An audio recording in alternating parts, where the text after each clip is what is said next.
All right, welcome to the podcast. This is Canine Conversations, the podcast that you hopefully love, and I am Robert Cabral, your host, and here I am doing this. This is the second time I'm doing this podcast today because it's a video podcast, and I'm recording it on my brand new Mac, which works great, and in Final Cut Pro, because I know you want to see the video, so here I am.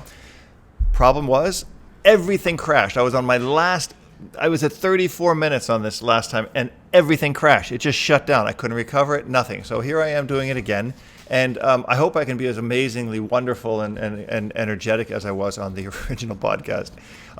So this week, and again, I'm doing this all for the second time, so hope it's not too boring. I'm talking about the Labrador Nationals, which Janet and I just went to last weekend. We left on Friday. We got back on Tuesday. I think it was Tuesday. Yeah, Tuesday we got back. And we had a great time. We had a fantastic time. Duane's first real dog show. Jimmy is the old scholar who knows everything. Boz has been to more dog shows than anybody can count. And Goofy and Maya as well. Goofy and Maya didn't get to compete or do anything this week. They were along for moral support for Duane and Jimmy, who had a lot of competition to do. And I'm going to talk about that as well. But before I talk about the competition, what I really want to talk about is the process that it takes to go to a dog show and getting there and packing and aligning and organizing everything. Janet's the master of this, by the way. I suck at it. I forget everything. I forget stuff. I don't call hotels in time. I screw all these things up.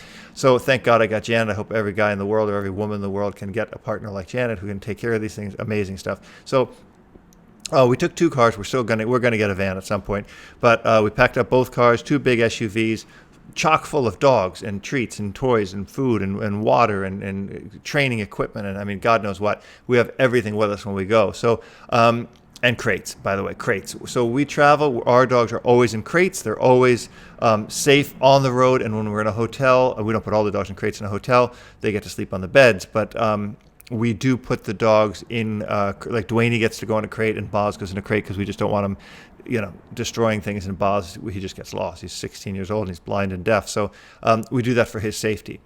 When you do these traveling things, you got to pack your food because you're not going to be able to get food. You may go to Petco and get food, but if you're doing some special food and stuff like that, you're not going to get food, and then that becomes a big problem. So always pack your food, pack a couple gallons of water, make sure you take your dog's vitamins and your dog's medicines or anything like that you might need, leashes, collars, bring extra leashes and collars, you might lose one, and crates. Make sure you have a crate for the dog, especially if you're going into the hotel and stuff. And the other thing that's really important to bring is a shade cloth, because if you're going to be at a dog show, you're going to have your dog in the car, which we leave our dogs in the car at dog shows because that's just what you do. You got to park a certain way, and you're going to put a shade cloth over your car, and the car will stay pretty cool, and it's fine for the dogs. They have a great time. Make sure there's buckets in there, a pail, bowls. I use those, the kennel gear bowls, which I love, and I have them in every crate that we have. So getting to the show is amazing. It's a huge challenge. We drove 3.5 hours to do 60 miles, which in Los Angeles, by Los Angeles standards, is probably acceptable on a Friday. Not by my standards. I just think it's ridiculous. But 3.5 hours, we drove 60 miles. We got down there. We went to the field first. I'm going to talk about what we did, all the training we did, and all the competition we did as well. But we got there on Friday afternoon. We got to the field early, which is a really good idea to do if you ever have that opportunity, is to try to get to the field you're going to be competing on a day early and try to, meander around, let your dog sniff around. Now, we've been on that field before for, hunt training, and, Duane knows it, so he had a good time, but we were able to get a little obedience under his belt before we did that.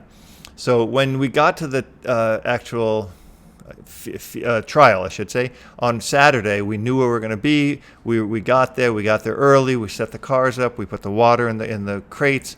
We took the dogs for a walk, always on leash, always on leash, and got them, pottied and everything, and then we start the competition. So the first thing that we did with Duane Amator, because Duane comes from amazing hunting lines, is we did the hunt test, right? So there's a junior hunter test and there's a working certificate test. The working certificate test is something that goes through the Labrador clubs, and the junior hunter is an AKC test. So it's like the utility dog titles, the agility titles, and all that.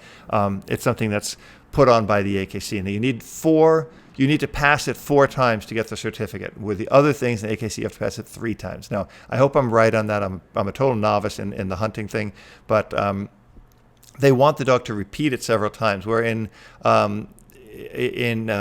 IPO, you need to pass it once and then you got the title, but then you start competing more. But anyway, I'm not going to ping pong back and forth. So day 1, the first day, Janet took the helm, and she's done an amazing job with Duane and Mater, right? She's done all this shaping and all this, obedience and all this agility training. And the dog is phenomenal. I mean, it comes from great lines, really well bred and everything like that. Super great dog. But Janet has done an amazing job, just like she did an amazing job with Jimi and Bosman, our rescue dog, who also has amazing agility titles, more than any other dachshund in the world, probably. So the first thing on the hunt test, which for the junior hunter, what the dog has to do is retrieve, obviously. And the retrieve there's 4 retrieves. There's 2 on the land, 2 in the water. And they're kind of far away. They're about 100 yards away, and the dog needs to go out and find the duck and bring the duck back. That sounds really simple, but it's not. Because what happens a lot is the dog will find the duck, or let's start with this. The dog can't find the duck, right? The duck's 100 yards away, and the dog's starting with me, looking at me. Now I'm sending the dog on a wild duck chase to try to find a duck that's 100 yards away. And the dog must find the duck. The dog must bring the duck back to you, and the dog must deliver the duck to hand for the junior hunter test. And so Janet did a phenomenal job the first day. The dog brought the duck. Duane found the duck, brought the duck back, gave it to her. A little bit of work.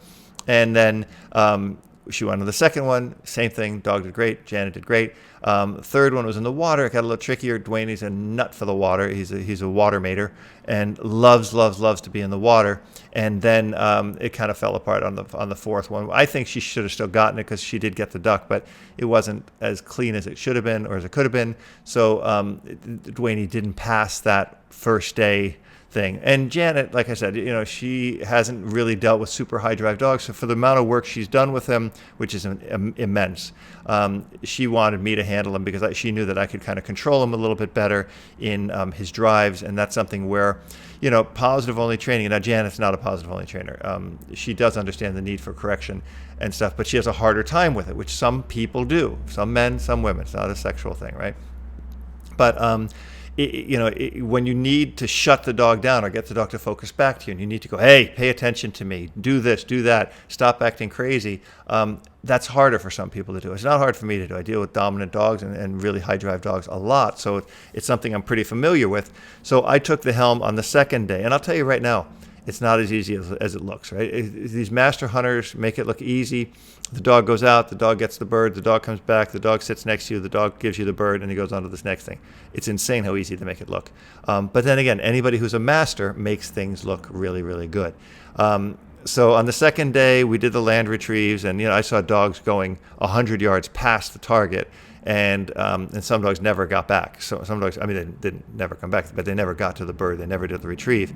So Duane, boom, goes out, gets it, brings it back. He's a little playful with it. He needs to be told real firmly, hey, bring it here, sit in front of me, and don't be a nincompoop.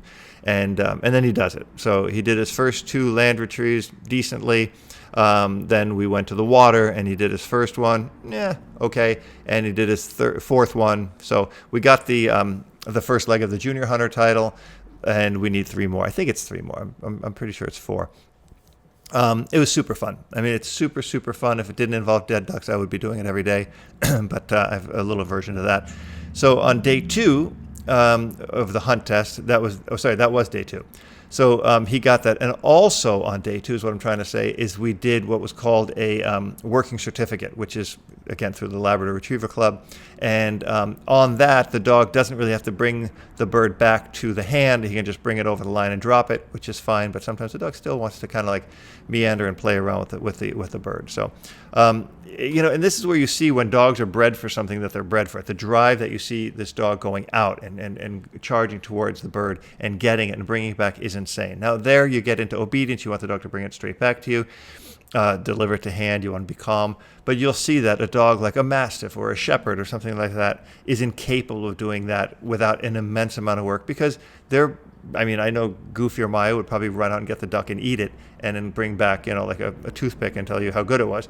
But for a Labrador, a well-bred Labrador, that's just what they're made for, and it's beautiful. It's just amazing to see when dogs do what they're made to do, because it's just the way it's meant to be. I think it's phenomenal, and we had a great time with Duane on that. He got, like I said, he got his working certificate, and he got one leg of the junior hunter. So we're off. We're going to do some more of that and have a super fun time doing it. And like I said, follow me on social media, on Instagram, Facebook. You'll see all these things, and you'll keep up with what we're doing. So. Day 3 and 4 were super exciting because it was me and Jimmy doing agility, and I have to tell you a secret that I cannot have you guys tell Janet. I can't even have Janet find out about it. I love agility. I really do. It's like a drug. It's so addictive. And maybe it's just addictive because I love doing it with Jimmy. I don't know if I'm going to love doing it with other dogs, but I love doing it with Jimmy. Jimmy is just like this steady soul that has this amazing time with me, and I have this amazing time with him, bonding, doing this together. We're running our hearts out. I mean, he's 9 years old. I'm 55. We're having the most amazing time doing it. And I mean, I tell you something, you know what? Try agility. Go to a club and just do some agility. Take a lesson or two, do a class, learn it. It's the best bonding thing you're going to do with your dog. And, a friend of mine, Louise, who's an amazing obedience trainer, said, if dogs had their choice, they would probably do agility over obedience any day. And I agree with that. I do. I think they have so much fun because they just get to run and jump and play and do all these things. But there's amazing structure involved, right? The dog can't just run and jump and do what they want. They have to do what you're telling him to do. So if they go off course and take a jump they're not supposed to take or anything like that, they fail. They don't get the pass. And Jimmy's got master's titles. Boz has got master titles, and this is all because of Janet's training, not my training. I did not have anything to do with any of that. And even Duane made her, Janet's really taken the helm on that. And I think that's a really important aspect that people sometimes address is like, should two people train a dog? And, somebody can step in and help, although it's a tricky situation with, in a relationship, because if you have a partner and you're kind of helping them, it's kind of like, you don't want to help your partner on the golf course. You don't want to help them with their swing. And sometimes that can be the same with dog training.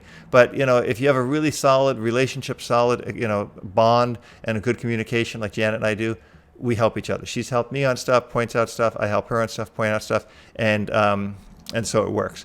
But the agility is all Janet's. Janet did all this work on Jimmy, and she lets me run him. And on the first day, we got 2 Qs, 2 qualifications out of 4, and then we got 2 the second day, and he just did a fantastic job, which was it was so much fun. I can't tell you how much fun I had with the agility with Jimmy, and a 9-year-old Labrador who was a seeing eye dog that Janet turned into this agility dog through the help of her friend and coach Melissa, who I've taken lessons with. Melissa's an amazing competitor.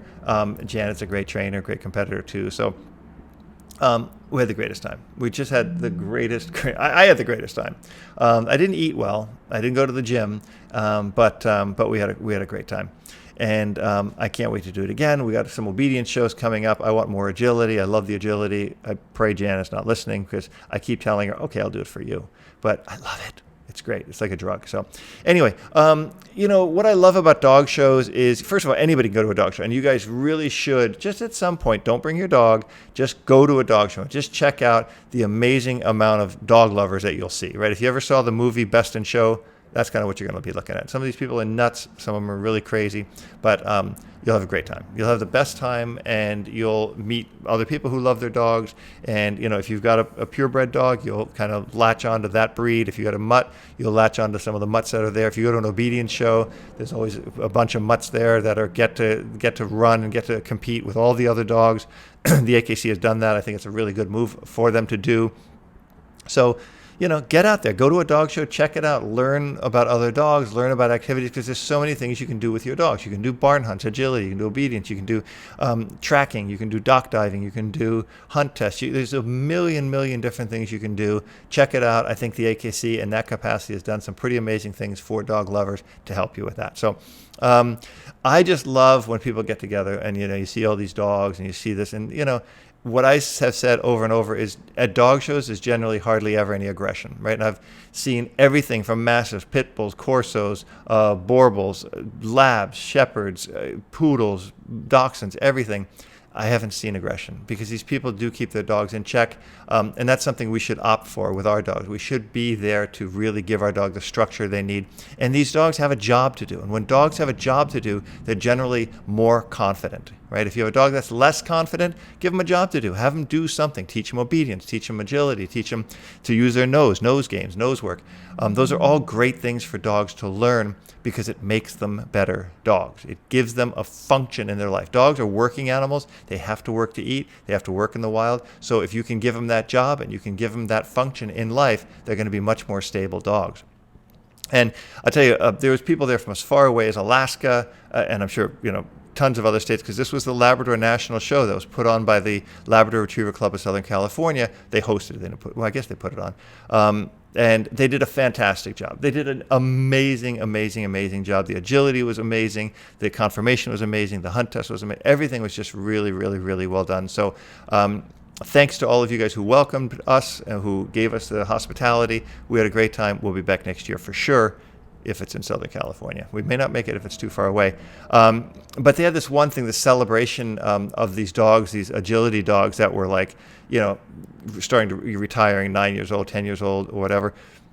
And I got to tell you, it brought tears to my eyes. When Janet was reading off, she was emceeing it and said, all these amazing accomplishments that these dogs have had in their lives and the work it took to get there, the hundreds and hundreds and hundreds of dog shows these people went to, or the hundreds and hundreds of entries at dog shows, I should say, to get to that is just amazing. And we watched it and it was great. If you follow me on social media, like I said, on Instagram and Facebook, you'll see all the videos that I posted. We had a blast. And of course I had a blast because I was with the dogs and with Janet. So it's always fun like that. Get out there and do something with your dogs, man. Just have fun with your dogs. Enjoy your dogs, and give them that ability to learn something and do something, because it doesn't matter if it's a purebred, doesn't matter what breed it is. None of that matters. Have fun with your dog, live with your dog, and enjoy your dogs, because that's what it's all about. Don't forget, like I said, I post all this stuff on my social media. I don't really post it here in these videos. Follow me on social media. You got Facebook, you got Instagram, you got YouTube. You've got... I think that's it. And my podcast. And again, you've got my membership section at robertcabral.com for complete lessons if you really want to train your dog, you want some more serious stuff. I've got tons of free videos on YouTube and Facebook, but my real intense detailed training stuff is going to be more on my website. It's worth the money. It's a bargain for dog lovers. So let's get to some questions, because you guys always want to have questions answered, and I've got so many of them. I'm going to try to catch up on just a few of them here today. Richard from London says, I love what you do. Awesome to see how well behaved the dogs you have trained are. Do you have or could you do a playlist of where to start with training? I have a 9-week-old Roddy, and with so much to teach him, I'm not sure where to start. Your help would be much appreciated. He learned to sit in 10 minutes and is very treat driven. I just don't want to throw him in the deep end straight away. So that's a great question. And what I always say is that there is no right place to start with a dog. The only thing you want to make sure your dog knows is a solid stay, a solid recall, and a solid leave it. From there on in, all training should just go, ad hoc, just go.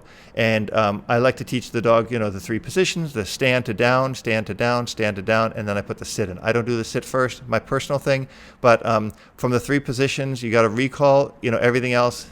Just look on my membership section, you'll see that everything is laid out, beginner, intermediate, advanced. You can kind of go by you can tackle the lessons that way, but it's just having fun with your dog. Just learn to train your dog. And, every day we approach something new. When I have puppies, I throw everything at them and I see what they like. I start to work on that, and I see what they're having a hard time with, and then I work on that. Super easy. Avery says, I have a follow-up question to yesterday's video on sniffing. My 10-month-old golden retriever does not stop sniffing dogs' butts, follows them around, even ones he knows well. It seems too hard to keep him on a line when they play, though. What am I doing wrong? What do I need to be doing? Well, first of all, you need to be more interesting than the other dogs, and you need to not let your dog do that, because it's all fine and good until it's not. If you meet a dog that doesn't want that, that's going to be upset by that, you're going to have a fight on your hands. So you don't want that. He's being sexually pushy, and it's not something you should allow him to do. Now, he's 10 months old. More than likely, he's not neutered yet. If you neuter him, that'll fix that. But you should be able to handle that with your dog. You should be able to correct your dog, tell him, hey, knock that off. I do it with Goofy all the time. If he does it, hey, he gets a correction. He's not allowed to do it. So, you need to have some structure on your dog. And if you can't handle that, then I would probably just neuter the dog earlier, but right around a year. Next question goes out to, let's see, I love my dog. I was told you can help train a dog with separation anxiety with an e-collar. I saw videos on it, but I feel like shocking a dog when they whine and howl in the crate will be more confusing, if anything, for them. What are your tips for separation anxiety? I've got a couple articles I wrote on separation anxiety. I love e-collars. I'm going to be right square. I love e-collars. I think it's one of the best training tools available, used properly. Used improperly, I think it's abusive. But then again, used improperly, treat training is abusive, or positive only training is abusive, or anything like that. So to put an e-collar on the dog and just shock them for whining, that's abusive. I wouldn't do that, and I hate these trainers who are on the internet saying, well, just fry them harder.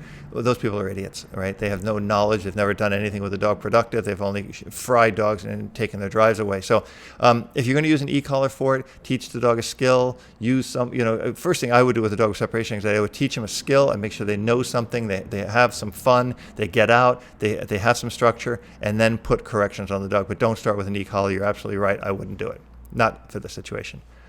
Shane says, good evening. I can't tell you how happy I am that I came across your channel. We're going to be getting a Shepherd Mally mix soon. We'll be subscribing to your channel to get the full videos. I did have a quick question. I have two kids, 11 and 13. Can there only be one trainer in the house? My 13-year-old is wondering if he can train as well. Told him I'd ask your advice. Good question, and good that he asked me for the advice. I don't like multiple people training a puppy early on, because what happens is the dog confuses it, right? He's going to go on your body language. He's going to go on your intonations, on your words, and on your structure, and how you correct the dog and guide the dog. If there's no two people who are going to do it the same, right? So you don't want two people mixing it up with the puppy, or with any dog, by the way. When you're doing the foundational, the luring and shaping phases of all this stuff, you're going to want to do that on your own. You're going to want to be the one person who's in control of it, and you're going to want to be the one tackling it until the dog is pretty solid with it. Then the kids can step in and everybody can step in, but make sure that the dog understands there's one trainer, there's one solid person in charge, and go from there. Then later, at 6, 9 months, a year, have the kids go at it, because I think it'll be great for them.